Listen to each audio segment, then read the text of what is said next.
A very warm welcome to everyone, our distinguished guests, colleagues, ladies and gentlemen, our brothers.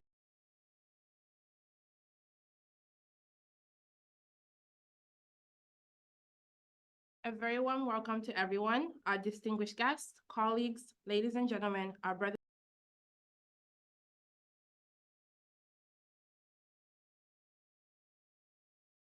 A very warm welcome to everyone, our distinguished guests, colleagues, ladies and gentlemen, our brothers.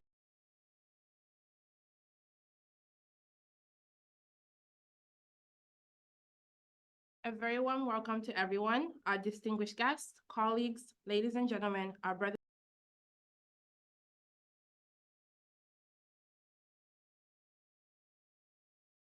A very warm welcome to everyone, our distinguished guests, colleagues, ladies and gentlemen, our brothers and sisters, and kin. Before we begin our event, we would first like to respectfully acknowledge that we are on the ancestral lands and waters of the Anishinaabe people. We recognize their long-standing relationship with this territory, which remains unceded. This acknowledgement should not function as resignation or acceptance of the past or the present, but should spark a desire to learn about the true history of this country and provoke thought, reflection, and positive change.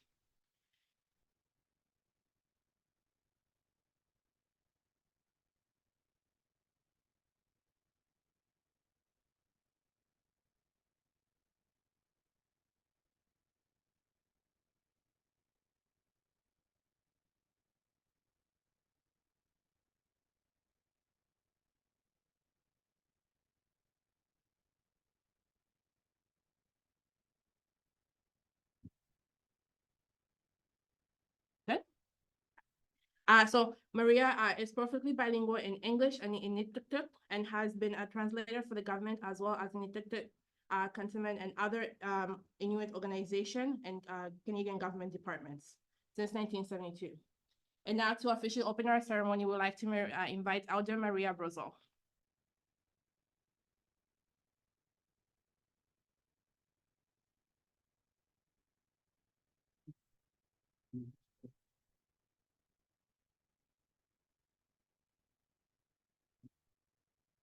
That one. That one? Okay. Oh, hi.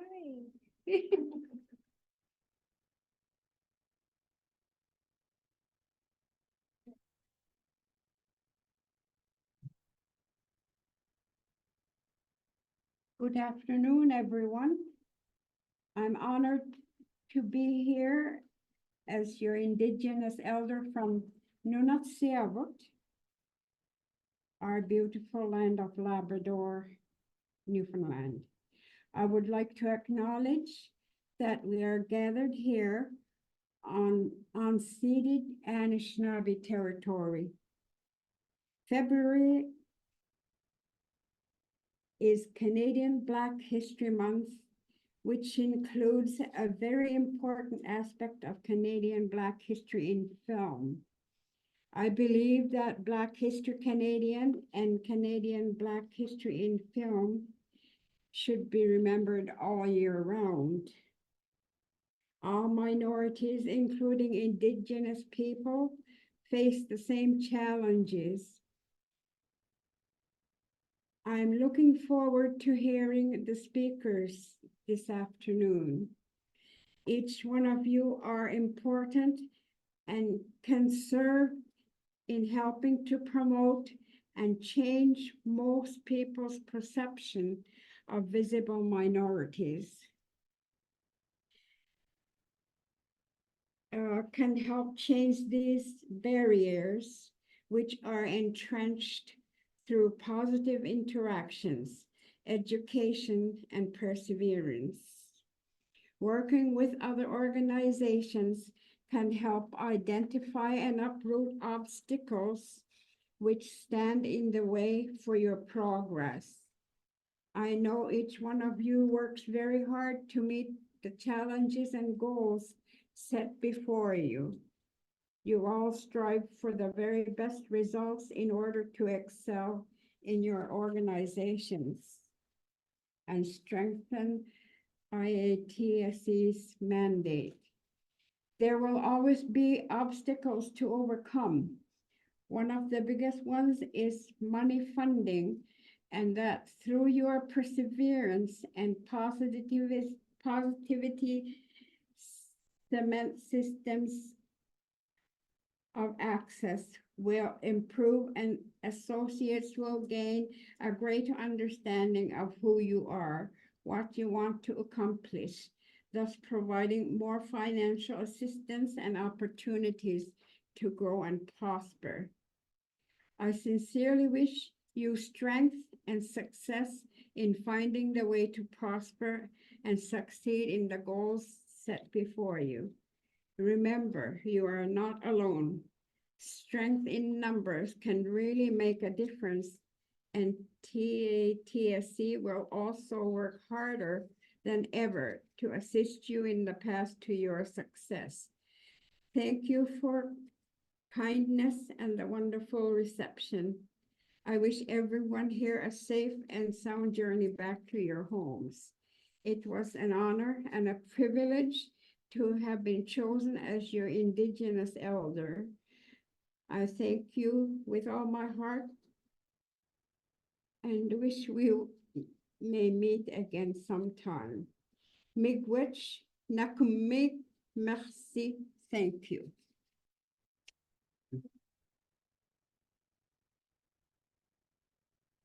Thank you so much, Elder Marie. Once again, welcome everyone. My name is Shansal, and this is Nikisha Chong, and this is Shaker at Party, and we will be your host today. It is my pleasure to welcome honored guests from the Ottawa Film Office, ACTRA, Local 873, guests from IAS International, and of course, our special guest speakers, Ryan Singh and Tonya Williams. Thanks, Jean-Sal. Our theme for Black History Month this year is moving forward. February is a month to understand Black history and the stories of the people that go beyond racism and slavery. Carter G. Woodson, the father of Black history, chose the month of February as it coincided with the birthdays of U.S. President Abraham Lincoln and social reformer Frederick Douglass, who played important roles in ending slavery. And not just that, he chose it because of tradition. Black communities at this time were already celebrating the fallen president and Douglas's death as a way to commemorate recent Black history. In Canada specifically, we celebrate the achievements and contributions of Black Canadians throughout history who have helped shape Canada into a culturally diverse and prosperous country. It is a month to spotlight and celebrate Black achievement and all the people that have been part of a progressive change in Canadian history. We as a DEI committee want to take time this month to highlight the diverse people and allies in 634, as well as across Canada, that help make difference in moving forward. These are slow steps to a positive change, but change takes time and effort, and it starts by all of us continuing to make a difference, like showing support for events like this one, which is just the beginning for this committee and union.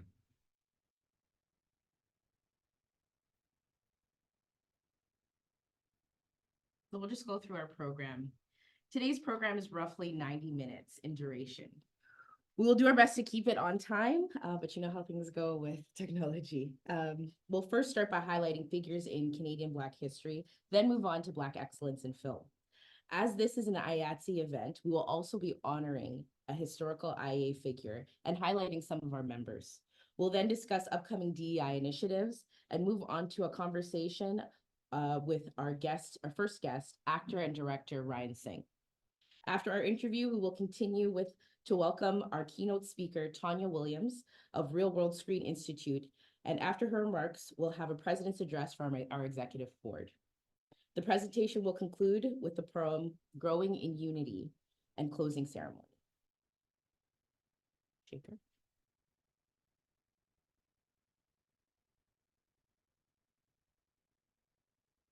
Thanks, Nikisha. So originally, when I was asked to talk about Canadian Black history, I was a little bit surprised. I am the only, brown member of the DEI committee, but I took it as an opportunity to learn about history, Canadian Black history again, and I learned quite a lot as I went along. So here we go. We can't talk about Canadian Black history without mentioning the Underground Railroad, the largest anti-slavery movement in North America. It was this secret network of abolitionists, which consisted of free Black people, fellow enslaved people, white and Indigenous people, Their movement and secret was maintained by their commitment to human rights and equality, which brought close to 30 to 40,000 fugitives to British North America, which is now Canada. It was this joint allyship that provided the first steps to the cultural mosaic that now makes Canada. There were many people along the way that fought for change. We mentioned Carter G. Woodson earlier, but let's talk about some Canadians that made a difference in history. Probably the most recognizable Canadian woman in history now, Viola Desmond. An entrepreneur and civil rights activist, Viola Desmond built a career as a beautician and was a mentor to young Black women in Nova Scotia through her Desmond School of Beauty Culture. In 1946, Viola Desmond challenged racial discrimination when she refused to leave the segregated whites-only section of the Roseland Theatre in Glasgow, Nova Scotia. Viola Desmond was arrested and convicted without legal representation as a result. Despite the efforts of the Nova Scotian Black community to assist her appeal, she was unable to remove the charges against her and went unpardoned in her lifetime. Desmond's courageous refusal to accept an act of racial discrimination provided inspiration to later generations of Black people in Canada. In 2010, Lieutenant Governor Mayanne Francis issued Desmond a free pardon.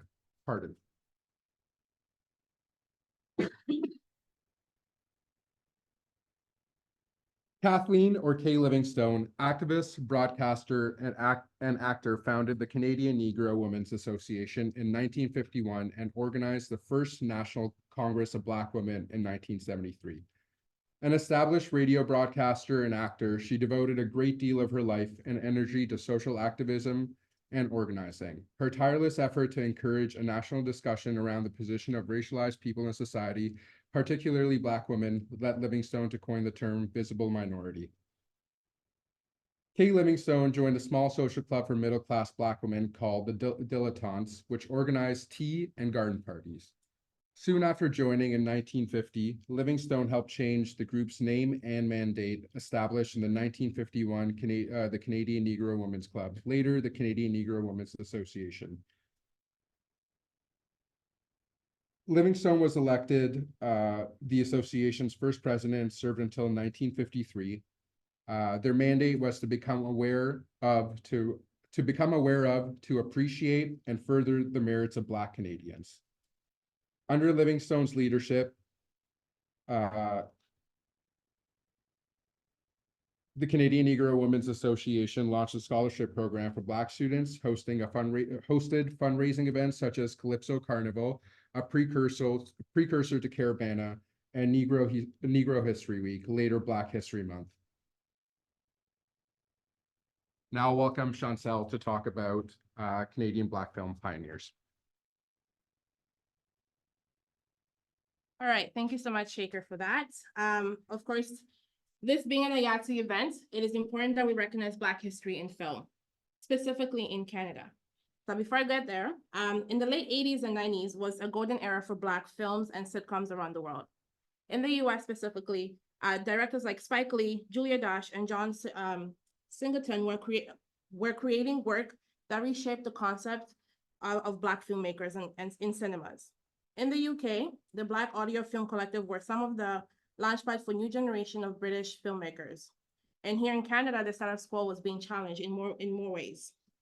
In 1988, a new collective of Black film and television professionals formed one of the most powerful training, advocacy, and lobbying groups in Black Canadian film history, the Black Film and Video Network. So now let us look at three pioneers of filmmakers in Canada who paved the way for us. So to start off, Roger McTair. Roger is a writer, a professor, and a pioneer Black filmmaker, a director. Roger is one of the first three Black Canadians whose body of work has been fundamental to the development of Black Canadian arts and culture. In addition to being a filmmaker, Roger McTair is also a poet, a short story writer, and has worked as a lecturer at Seneca College, so some of you may have been one of his students. He is also a founding member of the Black Filmmakers Foundation. He directed the movie Some Black Women in 1975, which is now considered the first film ever made by a Black Canadian about the perspectives of Black community in Canada. Some of his body of works include a movie like Timbers, Different Timbers, Children Are Not the Problem, an anti-racist strategist film, and the National Film Board film called Journey to Justice, which pays tribute to a group of Canadians who took racism to court. Now, the second pioneer is Claire Pretro. Claire is one of the first Black Canadian filmmakers. She immigrated to Canada in 1970 from Trinidad and Tobago. She is a director, producer, mentor, and activist. Her film, Some Black Women, just like Roger, was one of the first films made by independent Black filmmakers in Canada. In 1988, she was the founding president of the Black Film and Video Network, now a new collective film and television professions. It was one of the most powerful training, advocacy, and lobbying groups in Black Canadian film history. The mandate of this network was to encourage and to promote the development, production, and distribution of the work of Black film and video makers in Canada. Another one of her films to note is Black Mother, Black Daughter. It is a film that explores the lives of Black women in Nova Scotia, how they contributed to their communities, and what they passed on to their daughters. The production employed an all-female crew, which was the first ever as Black and also for whites. And then in 2010, Pretro was presented with the Lifetime Achievement Award by the Caribbean Tales Film Festival. Now to our third pioneer, Jennifer Hodge de Silver. Jennifer was born in 1951 in Montreal and was also one of the first Black filmmakers to direct a National Film Board film about the Black community's perspective and experiences. Jennifer was born in a household immersed in arts. Her mother, May Ruth Hodge Sarsfield, was a Canadian activist, diplomat, journalist, researcher, television personality, broadcaster, and civil servant, and a best-selling author. Jennifer was fluent in French, German, and proficient in Italian. Jennifer also directed her first film, which portrayed the story of Helen Law, a Chinese immigrant who immigrated to Canada in the 1970s. This speaks to her allyship and her need to showcase stories that speak to other underrepresented people in the film industry. Her work focused on showcasing the experience of ethnically diverse people and also Indigenous art. The work of these amazing people paved for diverse storytelling. It opened for doors for stories to be told by people who experience it. So now we've seen these three people. Now we're gonna look at today's trailblazers who are making waves right now. So the three people are Cameron Bailey, Jessica Carter, Clement Virgo. So now a little history about Jessica Carter. So Jessica Carter is a makeup artist and also a talent agent. Some of you may have worked with her. I had the privilege of working with her. She is also the founder of Ocean Women, a Canadian nonprofit focused on empowering racialized women through teaching beauty industry skills globally. And recently, Jessica became the founder of the Great Oak Creative Entertainment Management. The firm will focus to provide clients with professional advice on developing their careers and work closely with them to achieve their career goals through professional development. The second person right here, Cameron Bailey, he's a film critic and CEO of TIFF. TIFF is one of the largest publicly attended film festivals in the world. Cameron, he is a Knight in France Order of Arts and Letters, and he's also a member at large of the Academy of Motion Film Picture, Arts and Science. For 11 consecutive years, Toronto Life magazine has named him as one of the Toronto's 50 most influential people. Clement Virgo is an award-winning film director. Some of his work includes The Get Down, which is on Netflix, Empire, the book on Negro, The Wire, American Crime, and the OWN network drama series Greenleaf, on which he also served as an executive producer alongside Oprah Winfrey. In 2020, he also helped found the Black Screen Office. It is also interesting to note that Cameron and Clement are both some of the earliest members of the Black Film and Video Network that was founded by the three pioneers that I mentioned earlier. And now I'm gonna call on Nakisha.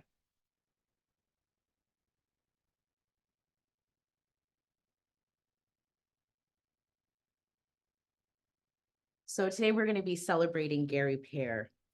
We are shedding light on Local 22 member Gary Pear. He has been an IAA member for 50 years, and in 2023, he became a Gold Card member. Gary is also the general manager of the production and rigging department for the Walter E. Washington Convention Center in Washington, D.C. Joining the IAA in 1973, Gary became a member of Local 224A, the IAA's last segregated local, and says activism played a key part in his career. My entire career has been one of activism, first joining what the IAA called a segregated local. We were told by the IAA that we could not have white members and no other Blacks could apply.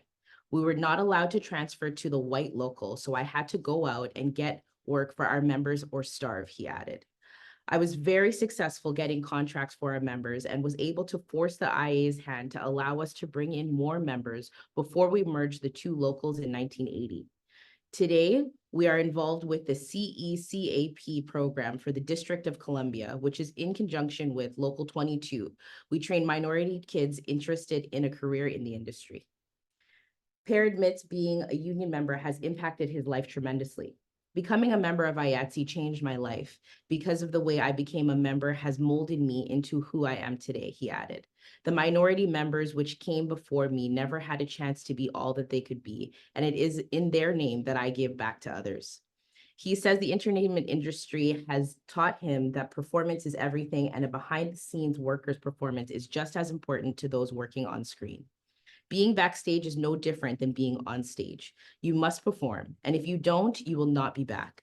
But if you do, you'll have a great career and travel the world doing what you love. Congratulations to Gary on 50 years of service and becoming a Gold Card member. Throughout this month, we have celebrated BIPOC allies within our union. Today, we would like to acknowledge and thank those members for sharing their stories with us. We salute the contributions you continue to make to help create a more diverse and inclusive environment for all. Some of you may have had the opportunity to work with these individuals, and if you do get the chance, feel free to approach them to discuss the work they're doing within our local.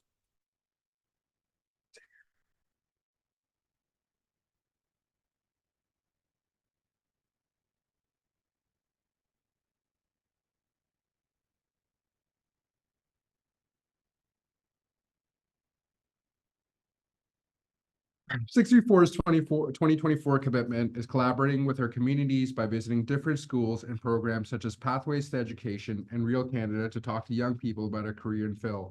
Both Chancel and I have had the opportunity to do this already. So some of the things that we've done so far, we did the Boom Up course, which geared towards women, trans, and non-binary people. So our first course, we actually had over 20 people show up, as you can see from this picture, which will be one of our first of many. And another thing that we have done this as the DEI is we're trying to encourage the training of men's grooming, specifically of BIPOC, people of color. We find that a lot of actors come in and they don't know, their hair is not done properly. So we have now done this class called Culture, which we'll be doing our first class March 2nd and 3rd, which will be catered to men's grooming of people of color. It's courses like these that we're going to promote to have more diversity and inclusivity in your departments as well. So we highly recommend, if there are any courses that you feel like that your department needs as well, you can reach out to people in our committee or any one of us, or even in your departments, and they can reach out to us as well. And we can start doing courses and more youth outreach for different departments other than hairstyling, makeup, and the grip and electric department. So yeah, that's everything for us today. And now, Nikisha.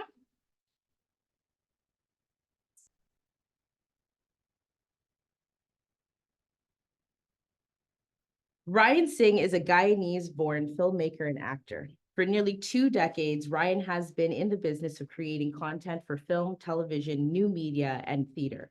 With a focus on diversity and inclusion, much of the content he has produced or worked on is deeply rooted in social justice, the Black experience, and human rights.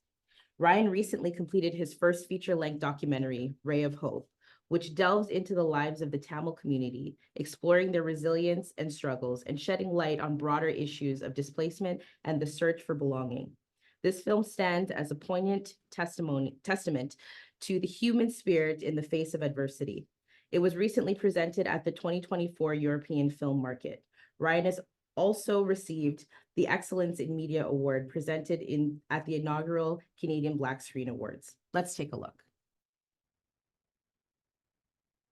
Putti, Putti, idu, Putti. 10, 10. Putten.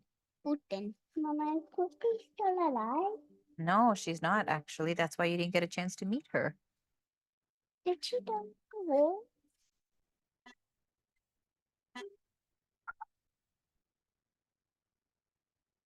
When I was in Sri Lanka, I don't remember my father being around. The 77 riots and the 83 pogroms was obviously the ground being pulled out from underneath everybody's lives. And so that's when my dad left to find us a better place to live. Somewhere safe for us. When I graduated and started working, and people ask me, where you from? And I'm saying Sri Lankan Tamil. And then right away they go, are you Sri Lankan tiger? Or you guys are terrorists? My father was a police inspector. One of the most important event that he has written down was the night before the 1983 riots.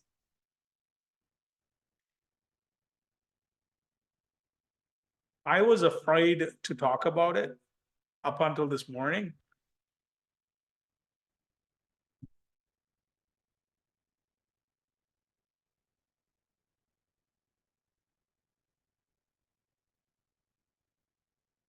The Sixth Amendment to the Constitution of Sri Lanka denies the very basic freedom of expression of the Tamils to advocate for their self-determination. I want to go see the effects of the war with my own eyes. He just wanted to make sure that I had something with me when I traveled on this trip, because everybody in my family is a little nervous, but including my nephew. So yeah, here goes. എന്താണെന്നുണ്ട് அரசாங்கம் வெளியில விடுவாங்க வெடிச்சத்தோ கொண்டு வருவாங்க இந்த hearts ஒன்னு என்ன நினைப்பேன் உதுக சுட்டு போடுவாங்க போட்டோ சாப்பிட்டு நான் ஆசைக்கு இதுல வட்டுவ செய்து போட்டு கொடுத்துருப்பாங்க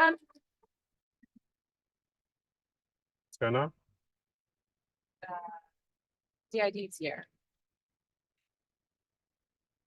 And then, of course, I got on the phone with the Canadian Embassy in Sri Lanka.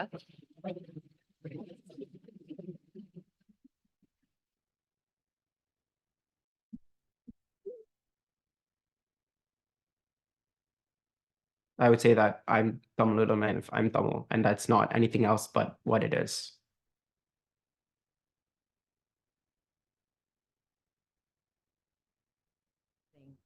Thank you for joining us, Ryan. Thank you so much for having me. How did you get started in the industry and what inspired you to pursue this path? I got started in the industry way before I came to Canada in 1993 as a 6-year-old. My father, he's a playwright, and he brought me on stage when I was 6 and to recite a poem. And that's the way I got started. And then my high school teacher just pulled me onto a couple of his feature-length plays. When I came to Canada, I was so intrigued by what I saw and the opportunity to be on film and TV that I wanted to get into it, and found an agent, and wasn't really good agent. So in 2001, after finishing university, I decided to really produce, and that's how I got started. Amazing. Have there been any notable mentions of people who have helped you along the way? Oh, absolutely. Some of the very people that you were mentioning as part of the Trailblazers, I've certainly worked with. My son just recently starred in Clement Virgo's brother, for example, and I've admired his work ever since I went to Real World Film Festival, the inaugural Real World Film Festival in 2001, where his film Rude was presented, and I've been following his career ever since. There's Sud Sutherland and Jen Holness and there's so many people because, you know, for many of us, we're the first, even if we're in a class of many people, we're the first in certain categories. And you seldom see any Black people represented. So when one person is getting funding, you really like, I want to be like that someday. Tonya is a mentor because I've seen the work she's done over the last 24 years with Real World and now Real World Screen Institute, which I've been a part of. It's just incredible amount of people that I see as mentors. What does it mean to you to be a BIPOC filmmaker? Well, a Black filmmaker, we'll say that. I like to think of myself as a filmmaker before being a Black filmmaker. And because of the gaze that I come from, because of my lens, I happen to have or embody BIPOC sensibilities when I approach my stories. And the reason for me looking at it that way is that we should be able to tell any kind of stories and knowing that we can be surrounded with supportive people that will help reemphasize that inclusivity. So it's important for us to have inclusive sets rather than see ourselves as exclusionary BIPOC creators. What are some of the challenges that you faced as a filmmaker? Well, the very challenges that many of us have spoken about. I'm a member of many of the unions, but the first union I became a part of, for example, was IATSE 873. And being a part of that union, I've seen, you know, I've complained about the nepotism that happens in there. I've been on some sets where I felt excluded. There was one project I was on where I was shaking like a leaf, and that was sort of the precursor to me really focusing in on really becoming a producer and director more forcibly, because if we are going to create sets where people are able to create content and see themselves in a place of power where they're not necessarily going to work and weighing the color of their skin, but rather weighing the content of the work that they're coming to do, we have to create that environment. And that's why I focused on now being a producer and director, because I want to be able to keep an environment that is open to all and for us to be able to create great content. What changes have you seen in the industry since you've started? There's so many great changes that's happened. For one, and I come back to the George Floyd phenomenon, because if he had not been sacrificed, many of us will not be experiencing the kind of incubations that we're currently enjoying. And that is such a big thing for me. I've really gone through and taken advantage of many of those learning opportunities. Before this, it was like you were going on set and you were lost in the fray if you didn't know what you needed to do or figure out what you needed to do. No one or very few people are coming up and saying, this is how you do it. And they are the few people, and they're an exception to the rule. I've worked, for example, with Alexander Payne, and as a backgrounder in his movies. And when I came on set, he was like, thank you so much for helping us out. And I'm like, where am I getting this compliment from? I'm just a backgrounder. But the emphasis that the movie was called Downsizing, the emphasis that he placed on ensuring that each person who came on his set was included made a difference, made such a difference, because you didn't come as just an actor who had to fill a role, but you realized that you were cast to be a part of that role. And, you know, he's one of the examples that I see myself emulating, because we want to make sure that each person know that they're an important part of this system that we're creating that's called on television production. I think that definitely speaks to the importance of diversity and inclusion in all areas of set. It definitely puts us in this space of being able to welcome individuals, but also to create change in different areas of set, not just in one area, be it just in acting or just in film production, but also in hair, makeup, wardrobe, in every department, in grips and electrics as well. Absolutely. So at this point in your career, you've been 20 years in. What are some of your highest, biggest accomplishments that you have achieved at this point?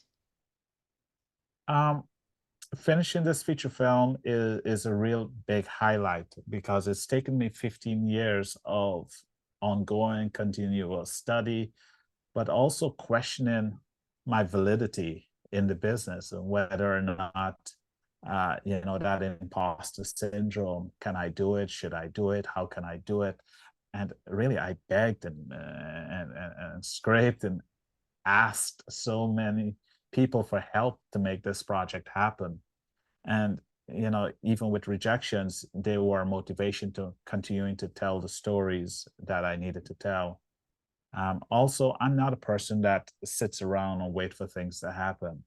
Like I said, the way my career started in the film business as in behind the scenes is in 2001. I was tired of waiting for roles to happen, so I decided to start producing. And luckily, I turned back to my father and produced one of his plays, and then another, and then another, before I went into television, buy my first camera and start rolling. Real World was one of my clients who I would volunteer with and capture some of the behind the scenes of their festival, just because I wanted to be on set and be a part of that experience. And so I've been creating short films, and in a way, as I create, I also am creating mentorship opportunities because there are people who don't have the access that I have. And I want to make sure that once I'm in the door, that I'm bringing people also with me. So, for example, I had a young man from an organization recently who said, Mr. Singh, I heard of your name way before when I was in school in 2015, and you were making waves, and I wanted to be like you when I graduated. And I was just blown away by that comment, because we don't know the work that we're doing. Every day we're grinding, and we're feeling depressed a lot of times because we're not in the place we need to be.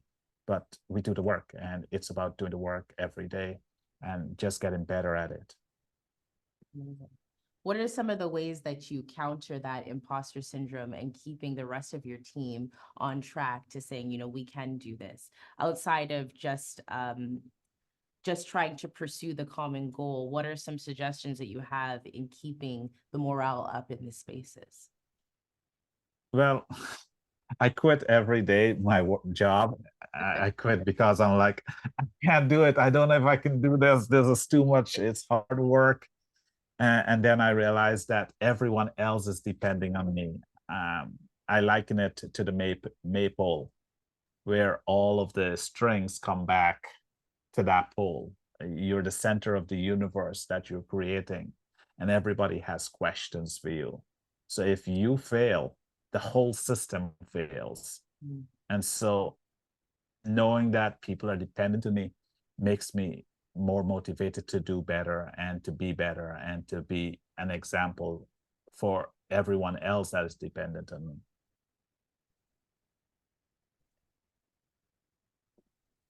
What impact do you want your work to have on the industry after you're gone?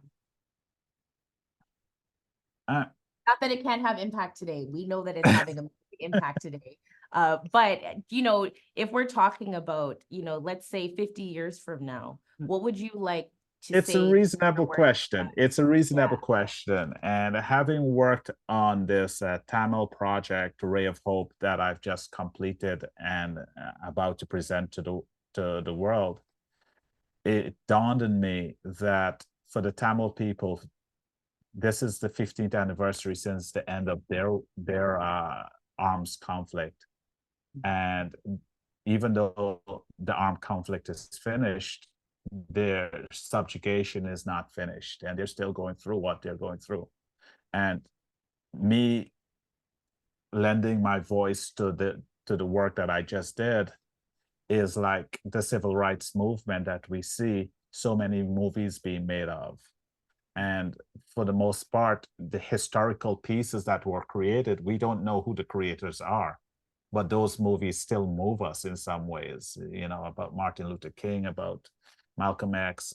And so I'm telling a story that maybe no one will care about at this point, but in looking back 10, 15, 20, 30, 50 years, they're going to be like, that movie was saying something that we didn't see then, but now that we see it in the grand scheme of things, it started a movement, and hopefully, you know, it's realized today, but only time will tell. Can you tell us a little bit more about your experience in filming this project and how this has changed you as a person? Yeah. As a filmmaker, I always like to go to places, and I went to South Africa 7 months earlier before this project, and it took us 7 years to finish the South African project Memento, a South African art venture. But when Radhika got a chance to speak to me, I had seen a film 1999 that was at Real World Film Festival, and it was like, wow, this conflict is happening on Canadian streets. But I didn't know that that would be the impetus that will lead me to working with Radhika on this project. And I went with her in 2014 to Sri Lanka, and there we were under siege for 6 days. So for the most part, we could have ended up like the Michaels and Michaels, being caught by the government and put into some place and held for espionage or whatever it is. It became international news, and I had this footage for 10 years. And about 2 years ago, I got a chance to develop it through the Doc Institute breakthrough program, and with doing the real world program before that, and OYA program, which allowed me to understand the funding systems, I was able to put this project together. And like I said, I begged and screamed, and we were able to refilm more of our footage in Canada because we were going to go to Sri Lanka. Government ended up failing, and there was a riot where the president was being kicked out. And so we filmed here, and I went to Geneva where I filmed it there, and in France. And what we have is a very beautiful, tight project about their struggle, but also about their resilience. Mm-hmm. Yeah.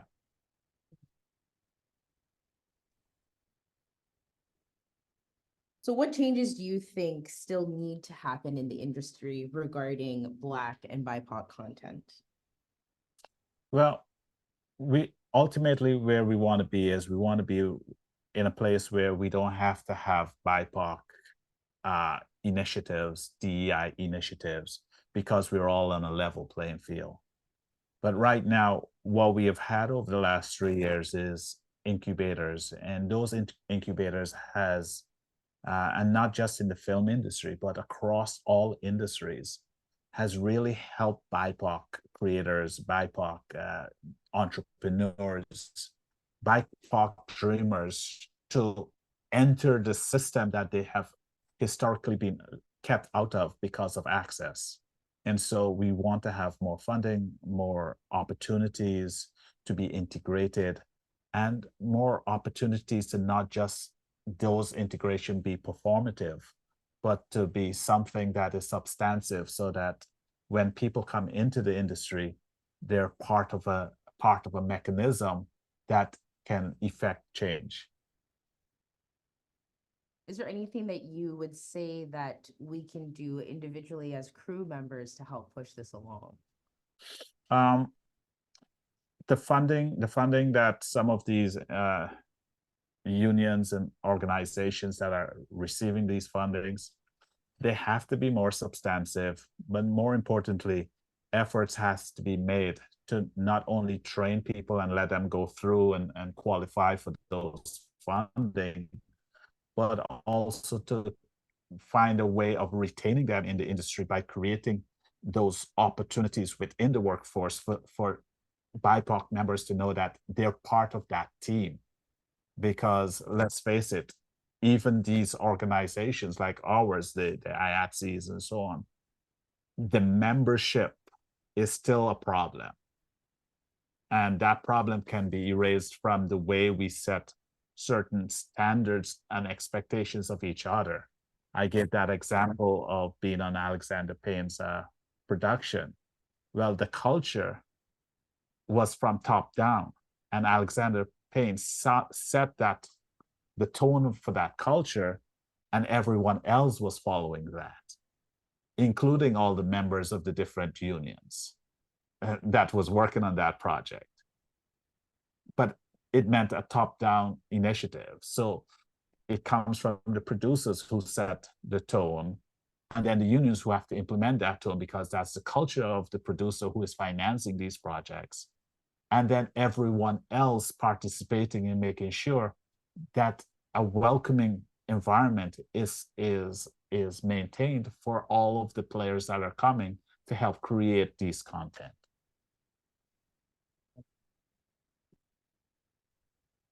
So as our last question, we'd like to know if you have anything to say. So as a message or a piece of advice to other Black and BIPOC creators that are trying to emerge into the industry today.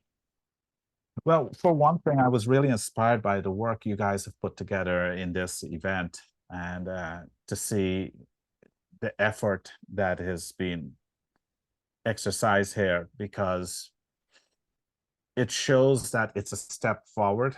You've convinced your union that this is important. You've done the research yourself, because you couldn't just have a program be presented. And so more efforts like this is good. For people who don't know about the unions, more outreach can happen to bring new people in, to reach people. When I was in South Africa, for example, one of the things they said there was for us to not have the apartheid repeat itself, we have to go into the township and bring the main stage to the township, and bring the township onto the main stage where they historically hadn't had access. And only by doing so can we maintain stories that is equally and equitably accessible. And that's what we have to do: better outreach and maintain a structure that is inclusive for everyone participating. Thank you so much. So on behalf Thank you of so much. IATSE 634 and the DEI committee, we want to thank you so much for sharing your story with us and taking the time to speak with our team today. We'd like to let everyone know that we'll be sharing a list of some of Ryan's projects and links to his work later on this month. Thank you.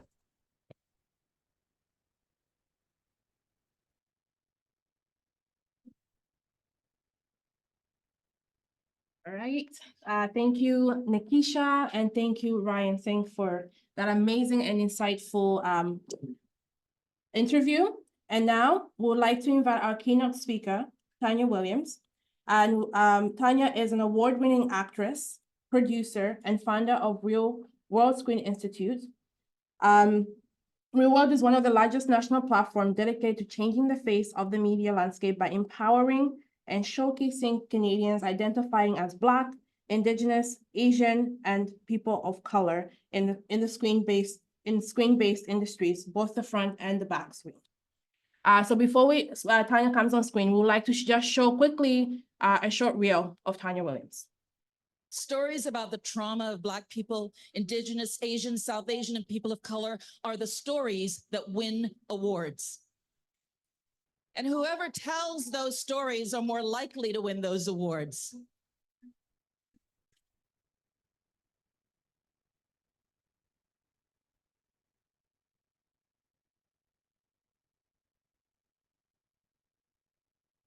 The most diverse film festival in Canada or Toronto. There's a real intimacy and earnestness Here, got a little. It's great. It's always an amazing event.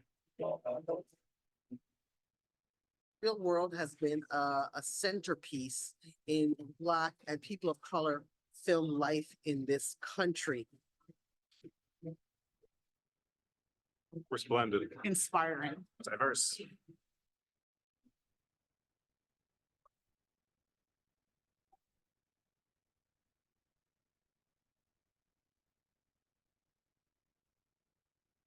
I didn't realize there were so many opportunities available, and I didn't realize I had a voice, and I didn't realize that I could tell stories from my perspective. And that's what Real World has done for me.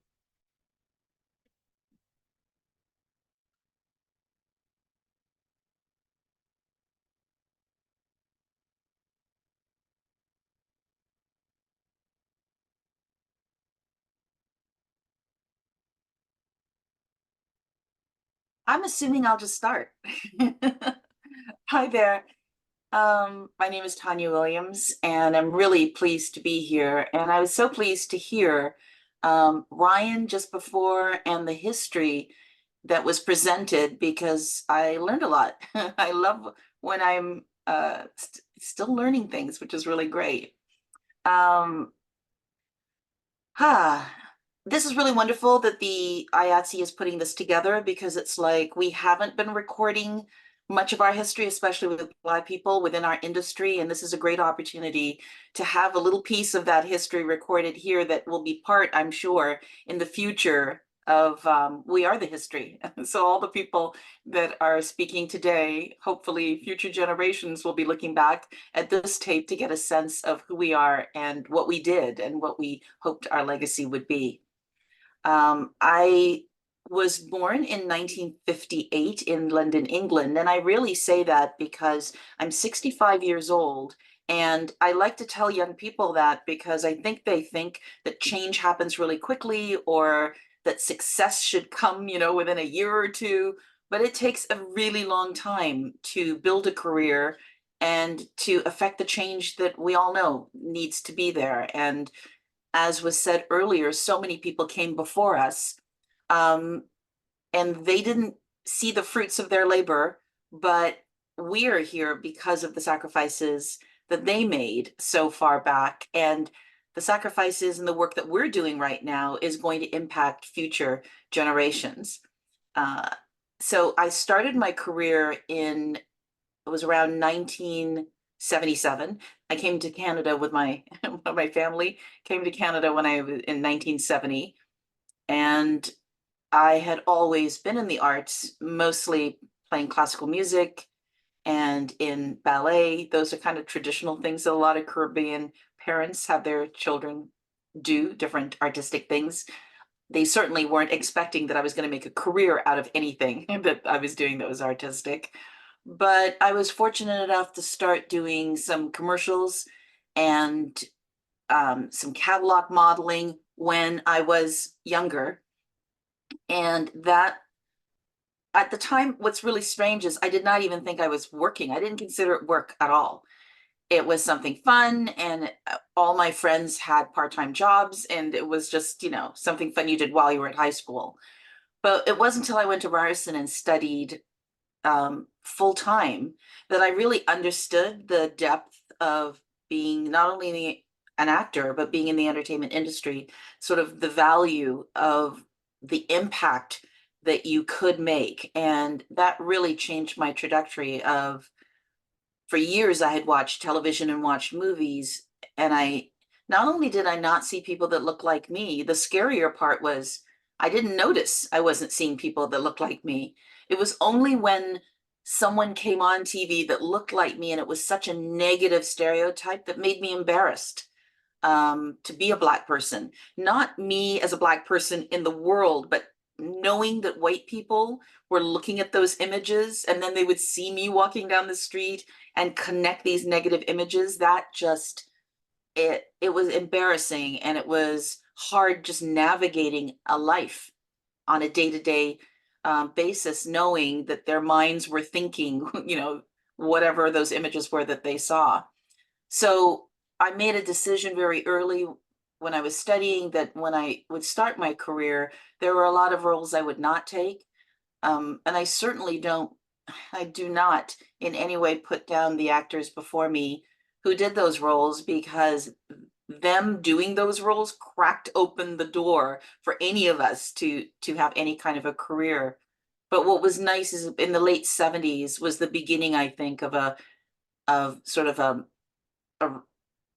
just a resurgence of people not wanting to see those stereotypical roles and sort of standing up. I remember Clark Johnson had his start right around that same time. And I think somewhere in the early 80s, we started a group for Black actors at ACTRA, sort of demanding that casting directors open up their eyes into the kinds of casting that they could be considering us for. So that's one of the things that you notice in our industry is whether you want it or not, you become an activist in our industry, you become an advocate. It's a luxury that a lot of white people in the industry don't have to do, but it's almost impossible to shape any kind of a career above or below the line without understanding that you are actually taking a stand as well as trying to get your job done. So even though I was doing a lot of work in Canada, and even though people kept coming up to me and saying how they saw me on everything and I was booking all this work, it was hard to balance that with the fact that I didn't think I wasn't making that much money. Certainly not to my counterparts that were white people in the industry. There weren't enough auditions, and there just wasn't enough work. And so by 1987, so I had been working for about 10 years in the industry. That was when a series of things happened. One of them being the agent that I was with in Toronto opened an agency in the US. So that allowed for visas to happen for those of us who were in that agency. And I used that opportunity to go down to the States because there had been a big the Cosby Show kind of kicked it off, but there was a lot of work for Black people in front of and behind the cameras really launching by the late 80s.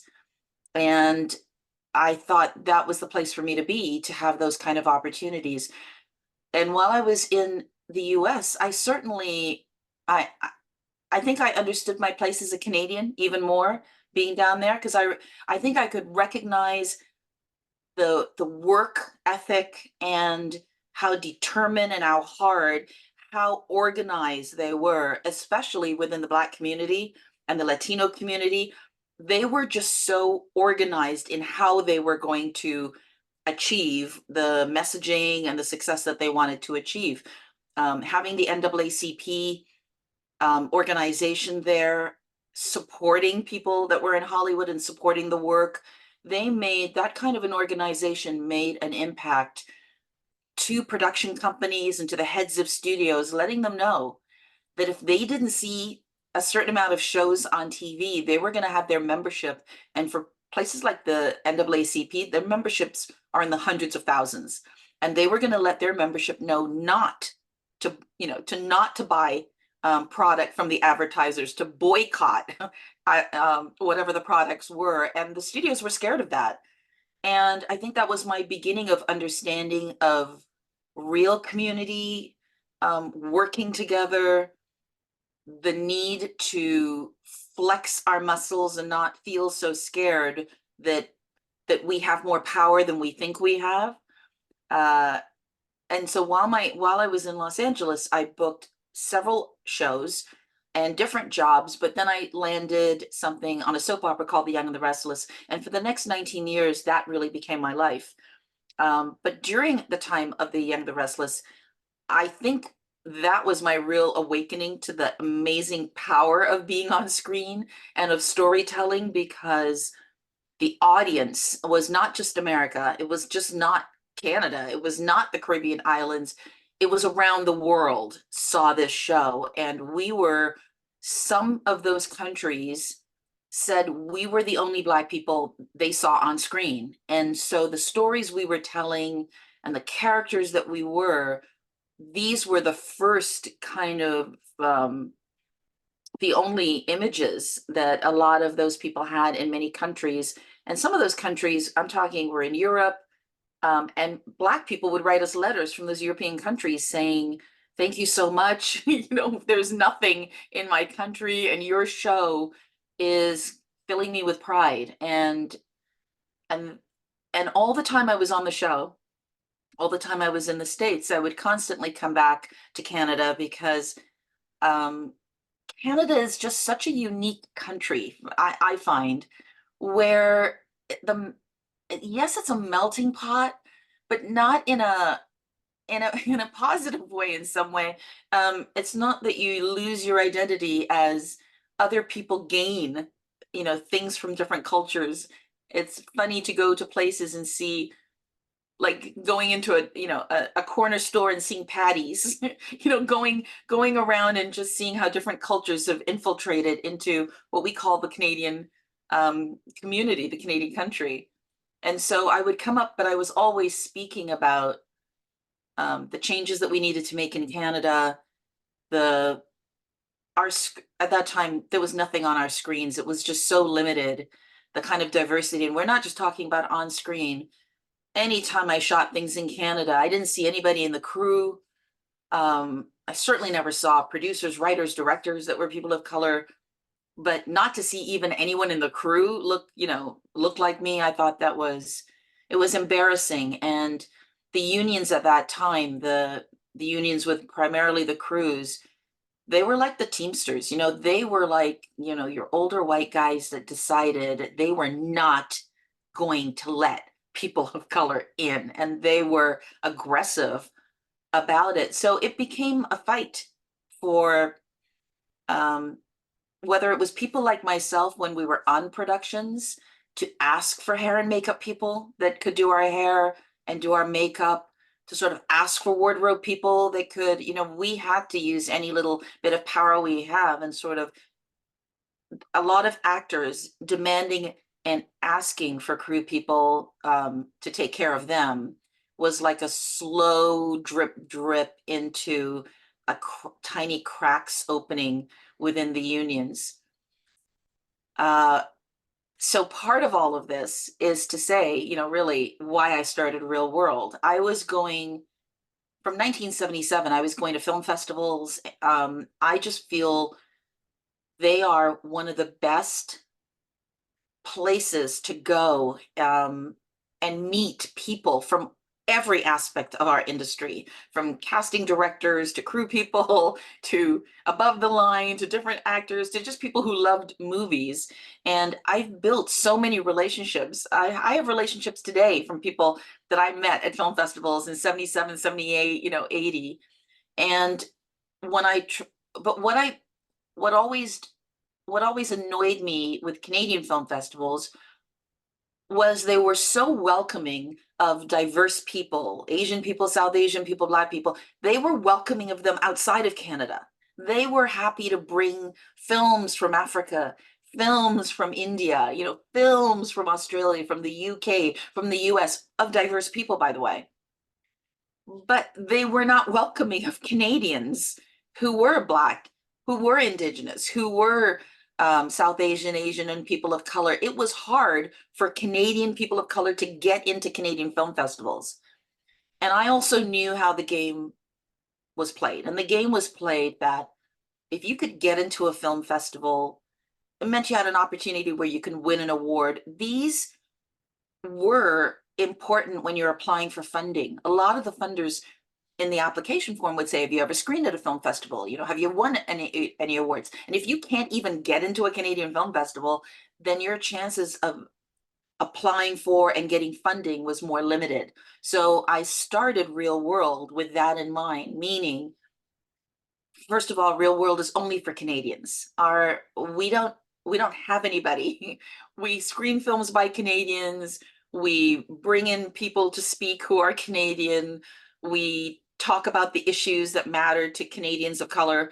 If we bring any government people in, we bring them to meet Canadian people of color and talk about the policies that we think should be changed to make our lives slightly easier and more inclusive, more accessible. And that became a first. So that was really like we planted a flag, and we were really saying, Canadians who are Black, Indigenous, people of color, we are a force, and there's stories that we want to tell, and we need support, and we need to come together and support each other. And so that was really key. So Real World, I started that in 2000. And from the top down, as Ryan was talking about before, my board of directors, I made all people of color. And believe me, I was already in my illustrious career. So there were a lot of white people that wanted to come sit on our board.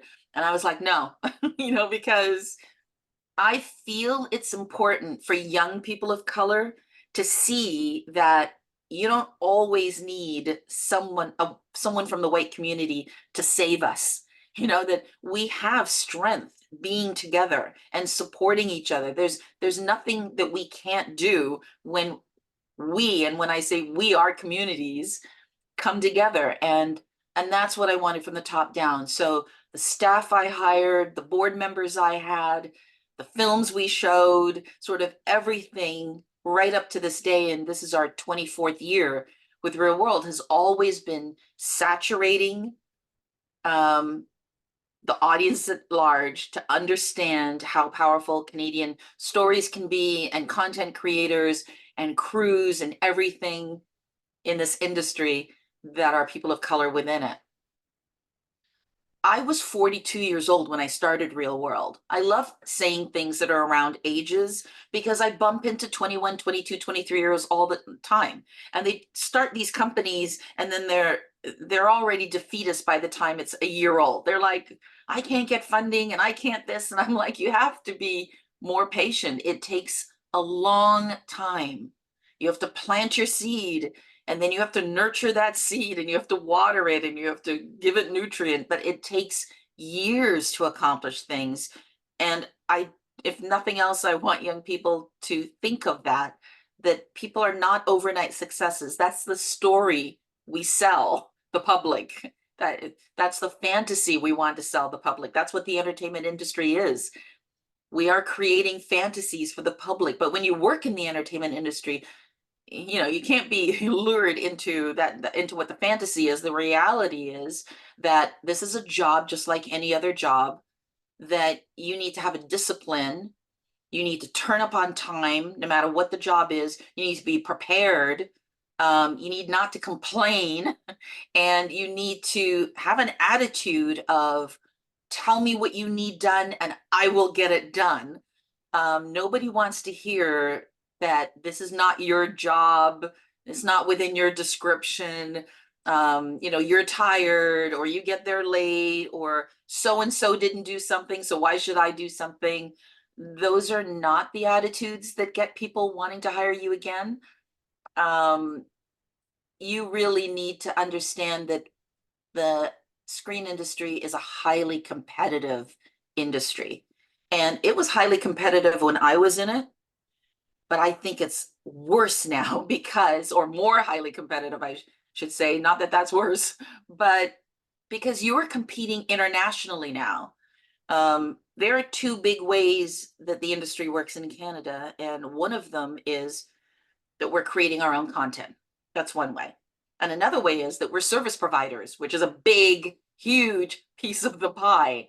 And as service providers, you're having international producers and creators come to Canada, and they're used to people working in a certain way. And I have always felt that our job is above or below the line is to show how committed and how hardworking we are within whatever it is you do in the screen industry, because people have their options. They can move their service, their production services to other countries. They don't have to come here at all. We want the work here. But I also want all of us to recognize that we can't just lean on service providing productions. We can't. I think the strike last year was a rude awakening to a lot of people about how much we relied on US productions and other international, but especially US productions, because the strike was in the US, how desperately many of us relied on those dollars and cents coming into the country. And even though the strike was in the US, it felt like it was a strike in Canada because there was so many American productions that were on hold, which should have been a reminder actually to all of us that that is not a good equation. We are going to have to focus on building our own industry so that if something like that were to happen again, we should have our own industry to rely on. Here's what makes it hard for crews. It feels like, and maybe I'm completely wrong, but it feels like crews hunt for the American jobs, because the American productions, because they pay the best. And so we're losing our best and brightest to American productions. And I think even though you might be in American productions because that's your bread and butter and that's how you want to make money, I think you need to carve out some time where you give back to the Canadian productions, because it's almost like it feels like you're giving back, but you're really giving back to create something that's going to be your future. The better our shows are, the more content we'll be able to create. But if every time someone, becomes the top of their job, they move out and only, work on American shows, then we're never going to get the best and the brightest on our own shows. And, someone said something to me so funny. They go, Canadians don't like to watch, Canadian shows. They don't think they're very good. What's so funny is those same Canadians work in the States and the Canadian audiences watch those same shows, watch them in the States. So I don't believe that's true. But here's what I do believe. I watch, when I'm up in Canada, when I'm here, I watch nothing but Canadian shows. And every time I meet Canadians who are in the industry, I talk about certain shows and they're like, what are you talking about? I'm like, don't you watch this show? They go, I never heard of it. Don't you watch this show? Never heard of it. Your job should be to watch Canadian shows. I mean, if we who work in the industry aren't watching Canadian content, we can hardly expect regular audience members who are not in our industry to watch the content. So I watch a lot of Canadian content, and newsflash, a lot of it is really great. A lot of it is really good content. My peeve is that it's not marketed well. The audience doesn't seem to know that these shows exist. You can't see commercials or billboards or information. We have no nighttime shows like you see in America. They've got maybe 7 nighttime shows all happening through the night, daytime shows, talking to actors, talking to producers, talking to directors, talking about shows that are coming out. We just don't seem to have any of that. And I actually don't know how a show can find an audience when an audience doesn't know it exists. So, that's something that we really need to work on. At Real World, we don't just focus on content. It's lovely that filmmakers are making content and we screen it, but as Ryan said, we're an institute also. So we do a lot of training. We have an E20 program, Emerging 20, for screenwriters that we team up with story editors, because I'm sure you all know this as well. If it's not a great script, it's not going to be a great show or film. If you can't fix it on the page, you're not going to be able to fix it later in editing. It just doesn't happen that way. So strengthening our stories is important. We also have, great producing courses, and Ryan has been a part of that. But there's so much infrastructure that is not in place. And here's something that's very different, I find, from Los Angeles to here. It feels like everyone here, and maybe it's different now. I'm old, so maybe I'm going back too far. But it always feels like everyone thinks the important people are the director. Somehow they think they're at the top, and then maybe the producer and writer are somewhere just under them. And actors don't seem important at all in Canada for some reason. They just think actors are not valuable as the part of the process. And then you never talk about, crew people. So young people, whenever I talk to young people and they're like, I want to be in the industry, I want to be a director, I want to be in the industry, I want to be a producer, I want to be a writer, and I want to be an actor. Those are the only things you hear. And I think that's so sad because in LA, I feel there's a different vibe. There are people who want to be hair people. They didn't try to be something else and then, oh, that failed, so I'll be a hair person. They want to be makeup artists. They want to be the cinematographer. They want to be in lighting. They know carpentry. They're aiming for these great jobs. And so you get the best. I mean, if you don't have a great set director, if you don't have a good production designer, these are key. If you don't have a good wardrobe person, your whole show is contingent on all these other facets coming together. It's not on the backs of actors to make the scene believable. The scene is not believable if the set's not believable, if the wardrobe's not believable, if the hair, if the makeup, if the wardrobe, if all those things are not the right period or not the right, the look. If the actor is supposed to be wealthy, but they look like they're wearing Gap clothing, it's like, nothing against Gap clothing. It's really good clothing. But, you want to set the scene. You want to, just like if you have a party, when you have maybe a dinner party or a Christmas party, you set the scene. A Christmas tree is made and lights are put up and it puts everyone in the mood. That's how you make, a great story, great content.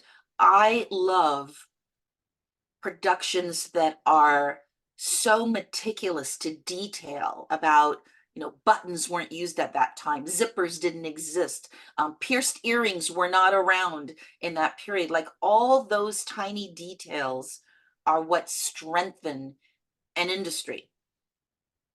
So I definitely, I'm speaking to the choir here for sure, but I want to reinforce that the rest of our industry needs to understand that the crew is not the less than group of people. They are the meat of the entire pie.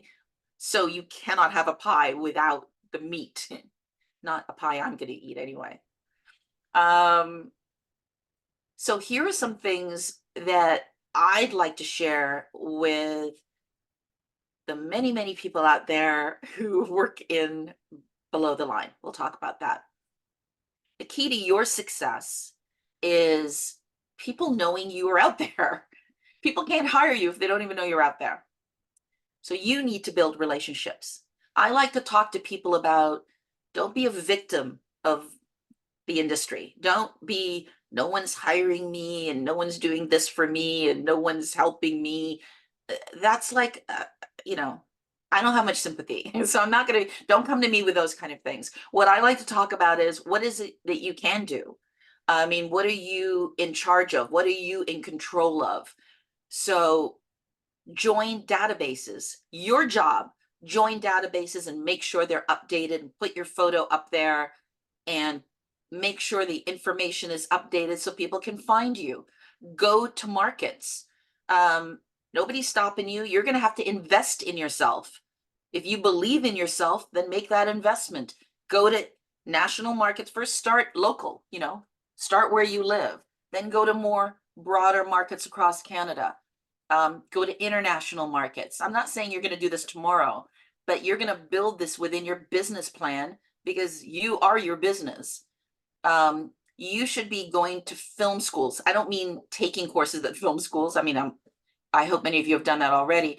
I mean, go, let the students meet you, introduce yourself. Many of them are your future job, future jobs that they're going to have. Join social media groups. There was no social media when I started in the industry. There was no internet when I started in the industry. There was no cell phones when I started in the industry. So you have a lot of tools available to you. Join a lot of those social media groups. A lot of them are like, all about crews and production and hire me and the cinematography group and the electrical group of different unions. And so join those groups and be aware, join diversity committees. We didn't have diversity committees. How great that this organization, IATSE, has this diversity committee. What are you doing to help them? Are you joining the committees? Are you lending a hand and being a part? Are you doing the outreach that's needed so that more people sign up and join up and listen to these things? This is your committee. It's not like a committee is not like something outside of you. They're there to build and push and help. So the more powerful you can build your committee, the more powerful your union is going to take you seriously, and then people outside of the union. If you were able to wrangle hundreds of people within your union to push for something you believed in, that is exactly what you should do. You know, so be a part of it. I see joining your committee as being the mantra of take control. Read the trade papers like Playback. That's your job. That's what you're supposed to do. Sign up for the newsletters, the ones that are Telefilm, Canadian Media Fund, Ontario Creates, Creative BC, and other provincial agencies, because you might be working anywhere in Canada, not just Ontario. And inform yourself about what's happening with the CRTC. They're in the process of overhauling the Broadcast Act. Are you aware of that? Do your reading, educate yourself. Educate yourself about Heritage Canada, because that money is the money that trickles down, that pays the productions that you're getting hired on. And fight to have an independent Canadian screen industry at every turn. Do your bit. I feel like that's a lot. I feel like I don't want to overwhelm you. I mean, I've had 48 years in the industry, so I could talk for hours, but I think that's a nice snapshot to leave you with. But it's been a pleasure. I love doing these kinds of things. You know, it's part of the legacy of I've put all this energy and time in my own career and in my own life and with Real World, talking to people like you. I want to drop any little kernels of knowledge that I can drop here, so when I'm gone, maybe that can be passed on and passed on. But it's been a pleasure. I'm really excited that I was asked to do this, and thank you so much for thinking of me. Thank you so much for coming in, Tonya, and we're providing all those words of wisdom. I mean, we were here in the background muted, but we were all just cheering you on and agreeing to everything you were saying along the way. I mean, I definitely, you know, where you mentioned about there being no colored crew when you first entered. I was one of the first people in Ottawa to be, you know, a person of color in the industry, and then it came along Chantel and Akeisha. So, you know, it's all true to this day, no matter how old you are or how long you've been in the industry. So. Thank you so much, and I'm sure we'll be hearing from you, and we'll have Tonya's information and a bunch of her links that she's mentioned sent out at the end of this broadcast. So thank you so much, Thanks to the Tonya. great work you guys are doing. Thank you. Really appreciate it. Next up, we will have a president's address, and here is Ashley Nay. Hi, everyone. I'm speaking on behalf of Tiffany Boyven-Brawley, the president of IATSE 634, as you all know. I just want to mention first just a few with the DEI committee for Black History Month. We've made some donations to different kind of organizations in our major, like our major centers. So for North Bay, we donated to Big Brothers and Big Sisters of North Bay and District. Each Big Brother, Big Sister agency provides direct service to children by matching volunteers and youth in quality mentorship relationships. For Sudbury, we chose the Human League Association. Since 1996, the Human League Association mission has been to promote the health, safety, and welfare of youth by removing social and economic barriers faced by children of lower income families within the Sudbury and Manitoulin Island districts. The Value Vault initiative is aimed at bringing youth from low-income families basic essentials. The PLAY, the Positive Leisure Activities for Youth program, is dedicated to removing barriers so children can participate in organized sport and recreation. For Sault Ste. Marie, the organization was the children of, I don't know if I'm going to pronounce this properly, but the children of Shingwak Alumni Association. The Children of Shingwak Alumni Association mission is to provide for the well-being of the children of the Shingwak alumni who are former students of the Shingwak and Wawanash Indian residential schools, their families, and their communities. The CSAA facilitates an ongoing development of a partnership with the Algoma University and other partners in fulfilling Chief Shingwak's vision of sharing, healing, and learning. The CSAA provides encouragement and support to all Aboriginal students who maintain the traditions, history, and culture of all Aboriginal peoples in Canada. For Ottawa, there was the Pathways to Education, which the DEI committee had mentioned earlier. There are currently more than 300,000 young people living in low-income communities across Canada, where students often face barriers to their educational success. These challenges are beyond their control and make it harder for them to finish high school. Targeted financial supports like bus fares, food support, post-secondary scholarships, and more. I just want to thank the DEI committee for having me. I'm super honored to be here alongside all of you today. And I want to thank all the participants for attending the first event hosted by the Local 634 DEI committee. By attending this event today, you have demonstrated your commitment to our mission of creating workplaces that are welcoming and inclusive for everyone in the entertainment community. The DEI Committee of Local 634 has been working hard on planning for this event, along with putting together weekly highlight newsletters and learning opportunities for members. This has been a very informative month. I want to thank all the members of the DEI Committee for putting this together. Your hard work does not go unnoticed. I would also like to thank our guest speakers today, as this is the first time our local has ever hosted anything like this. It has been an absolute pleasure having you join us today to celebrate Black History Month in the film industry. IATSE International is committed to the advancement of each individual in the IA. The International DEI Committee aspires to facilitate a cultural change that intentionally values a diversity of perspectives, backgrounds, and beliefs. The Equality Statement of IATSE states, the IA acknowledges that while we all face barriers to our success, there are those among us who face barriers that are more substantial and entrenched than others. We call upon all to identify, minimize, or erase obstacles that are within our control to make a more equitable pathway to unionism, leadership, and equality. A diverse organization cannot be established unless current systems of access are enhanced. We must build structures to create equitable access for all and to truly celebrate diversity. This growth will ensure a stronger union, and together we will rise. We echo that equality statement here in Local 634 across all of our Northern Ontario and in Ottawa. Equality within our membership and on set brings strength to Local 634 and everyone in the motion picture industry.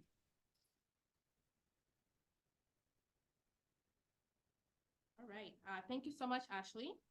And now we're now going to be representing a poem that was written by Princess Lukusa. Princess is a Canadian artist of Congolese descent, Central Africa.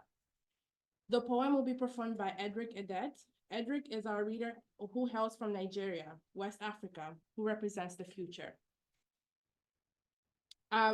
Young people have the power to imagine a better future and drive into reality. To quote Nelson Mandela, the youth of today are the leaders of tomorrow. Please help me in welcoming Edric with the poem, Growing in Unity.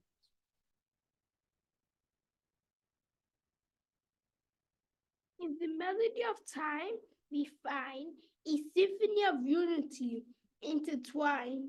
Every race in harmonies embrace, together we journey towards a shared grace. Opportunities canvas vast and wide, calls for justice as we strive. For every dream, every aspiring soul, equal paths to reach the goal. Hand in hand, we shape the way, breaking barriers come what may. In the tapestry of progress we sow, seeds for inclusion for all to grow. Each achievement a testament bold to the power of unity to behold. For the richness of diversity's bloom, we find strength to banish gloom. So let us honor the heroes of yore, their struggles our foundation and more. Their future where all for a future where all are blessed. In unity's chorus, let us sing of the promise that tomorrow brings. Black and white, together we stand, moving forward hand in hand. Standing strong and bold, as a team we all, hand in hand we go, in unity we grow.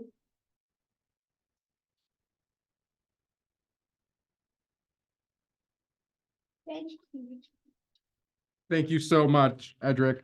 And thank you so much to our guests and all our distinguished guests that visited from all over. I see 873, Ryan Singh, Tonya from Real World, Ottawa Film Office, as well as our special guest from Acture as well. Now to close off, a question that we asked people this month when we highlighted was, have you witnessed changes within our union that make you proud? I'm going to quote one of the responses we got from one of the people that we highlighted, Tyler Ems. I found this question to be the most thought-provoking because change isn't an immediate and tangible occurrence. Change takes time and effort. Change is an ever-evolving process. The change we see now was and is because of the fight of those that came before us. Those who fought and still fight for civil rights, those that fought and still fight for equality and inclusion. It's because of their sacrifices that we can probably boast things like having female union presence in both 634 and 873. The ability to have organizations like the Pride and Diversity Committees, and our ability to celebrate events like Black History Month and the National Day for Truth and Reconciliation. Without fear of exclusion, we're celebrating them. Because we are able to celebrate these types of advances, does that mean the fight is won? Of course not. There are new and continuing battles to be waged every day in this regard as we as a microcosm of the human race continue to evolve and change over the course of our intertwined histories. But the fact that an organization I belong to chooses to continue to fight these fights is what instills me with the greatest sense of pride in both myself and our union as a whole. We don't just stand for workers' rights, we stand for human rights. Now I'd like to welcome back Elder Maria as well as Marcel to do a little closing ceremony for us.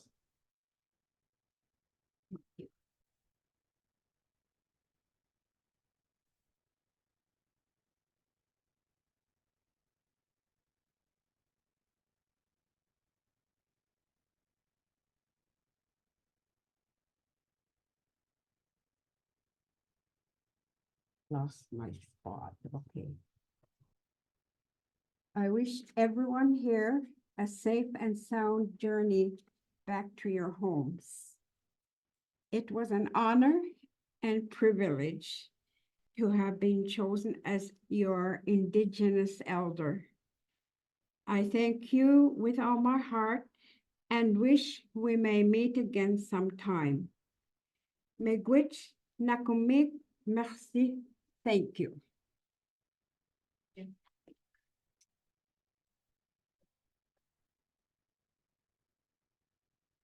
Thank you, everyone. That's all for today, and thank you for joining us this afternoon. Thank you, guys. Appreciate it.